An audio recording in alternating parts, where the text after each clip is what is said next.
Hi guys, it's day 1342 of the ongoing Godzilla swap on the 82 Capri. Made some moves and it's time to document this part of it because it's only going to keep escalating from here, I hope. And I'll walk you through what's happened so far. As you can see, we got some shininess on the car. So I'll walk you through everything, where we're at right now and what's next. And yeah, maybe a projected timeline for when this thing is going to run and move on its own power. But check this out. We'll get into it and I'll show you what we have done. You can come over here now. There it is in all its glory. My buddy Mike from County Street Collision got me some paint. The number 27 bright red. Did the hood, under hood in single stage.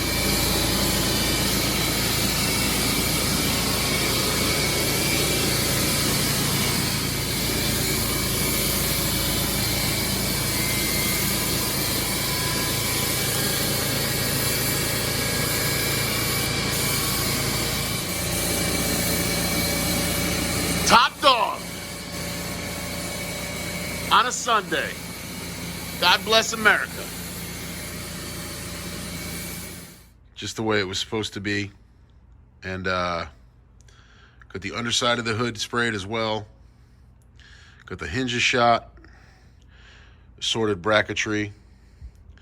And I started going crazy just building it and putting stuff in here, but I didn't want to get too far ahead.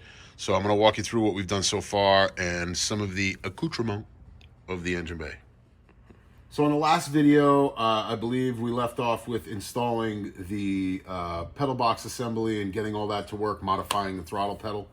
And that left us, before we could tighten that all up, we had to get the Hydro Boost done. We had to get the engine bay painted first before we could do all that. So like I said, my buddy Mike came and helped me out with spraying it. And we got this laid in there nice and smooth, nice and clean, no fish eyes or nothing like that. And it's only single stage, so not the end of the world, but it looks really, really great. Once the paint dried and cured, I was on a mission to get the engine bay looking like an engine bay again. We had the modified Hydro Boost installed. Got that to all line up, tighten the pedal box setup in there. Got some new lines, took care of all that. And these are the Hydro Boost lines in and installed. They do not hit the wiper. The wiper is in. I know some guys have had some problems with the older cars online, but I was just able to clear it. And this is a 99 and up Hydro Boost.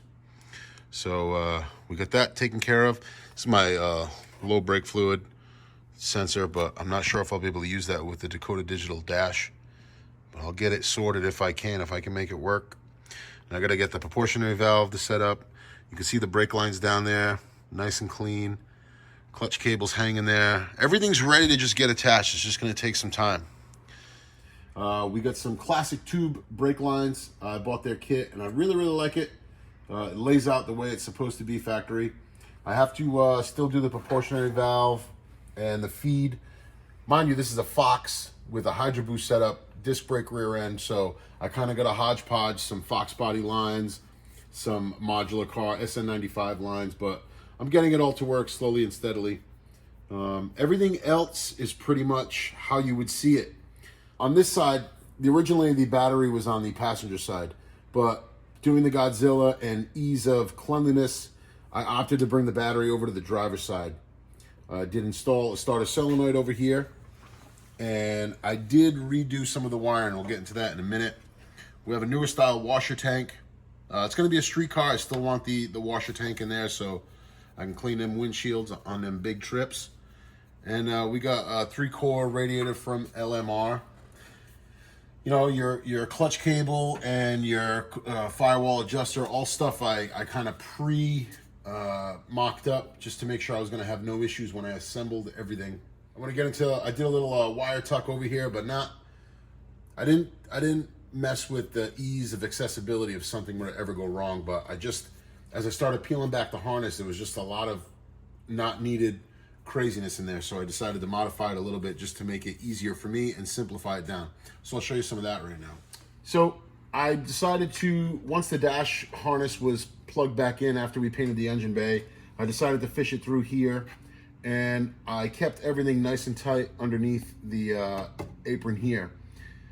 When I started opening up the harness, there was just a mess of fusible links and previous repairs, some wires were twisted together with wire nuts. Not really what I wanted to be on a car that I'm trying to go all the way with. So I made all of those repairs. I removed some stuff I wasn't going to be using. And also this car is a non-AC car. So I found the AC plug taped up in the harness. I brought that back, keeping it here just in case something happens in the future. But Kevin and myself spent some time going over the wiring and really troubleshooting what we needed and what we didn't need in the engine bay and what we needed to function. If you remember, I'm using a Holly with this setup, so I didn't need the factory car's key on power or anything like that. I'm kind of creating my own standalone system with this. So it just really allowed me to have carte blanche to kind of clean up this area, simplify it, and still have everything working.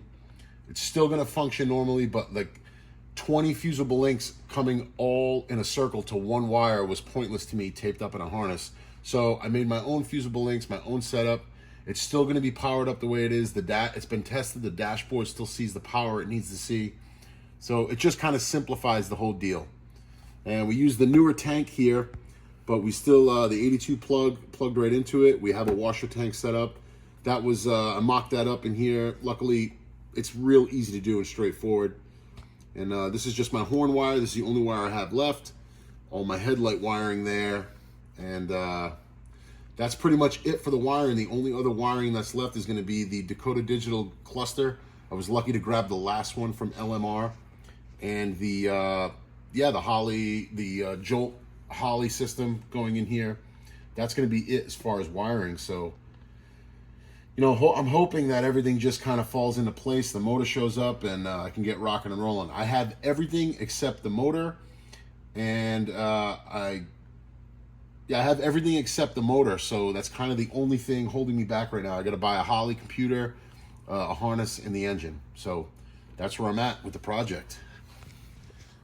Made some cables here, kind of made that look clean. And here's what I was talking about too with the fusible links. And you know, you can trust a 40-year-old fusible link if you want. And I'm sure there's a way I could have made this way cleaner if I wanted to, mounted an actual fuse box and all that. But I'm a straightforward guy, and if I got a problem, I want to be able to check this fuse right here. So that's what we did. We got this where it's supposed to go. You're going to have your starter trip wire here, and that's your starter feed. So very, very simple.